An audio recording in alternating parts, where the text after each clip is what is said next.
Hello, good morning. कसे आहात सगळे? आज मी तुम्हाला माझं व्हॅलेंटाईन डेचं रुटीन सांगणार आहे. त्याआधी तुम्हा सगळ्यांना माझ्याकडनं हॅपी व्हॅलेंटाईन्स डे. तर चला बघूया.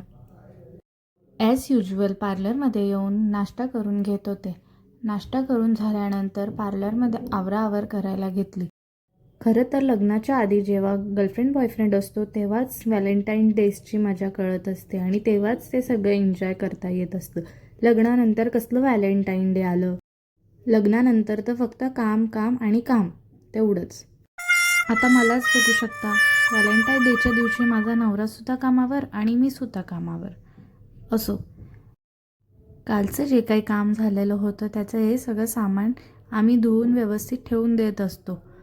आम्ही नेक्स्ट डेपर्यंत काहीच ठेवत नसतो. ज्या दिवशी काम होत असतं त्याच दिवशी रात्री आम्ही सगळं काही क्लीन करून जात असतो. मला सांगा, तुमच्या सगळ्यांचा काय प्लॅन आहे व्हॅलेंटाईन डेचा? मला नक्कीच कमेंट करा. आणि माझा प्लॅन तर तुम्हाला कळलाच असेल. हां, पण संध्याकाळी जर माझ्या नवऱ्याने माझ्यासाठी काही प्लॅन केलं असेल तर ते मला काही माहीत नाही. पण हे सगळं फक्त अपेक्षाच करू शकतो. बाकी रिॲलिटीमध्ये तर असं काही घडत नाही. ते असतात नुसते त्यांच्या कामामध्ये बिझी. त्यांना तर काही लक्षातच नसतं.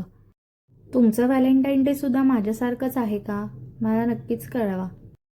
तर हा होता माझा व्हॅलेंटाईन डेचा रुटीन. बाकी संध्याकाळचं मला काहीच आयडिया नाही हां. कदाचित माझा व्लॉग बघून त्यांना लक्षात येईल मला सरप्राईज द्यायचं. आता ते तर संध्याकाळीच कळेल, पण मी तुम्हाला कळवेल. Thank you for watching. बाय.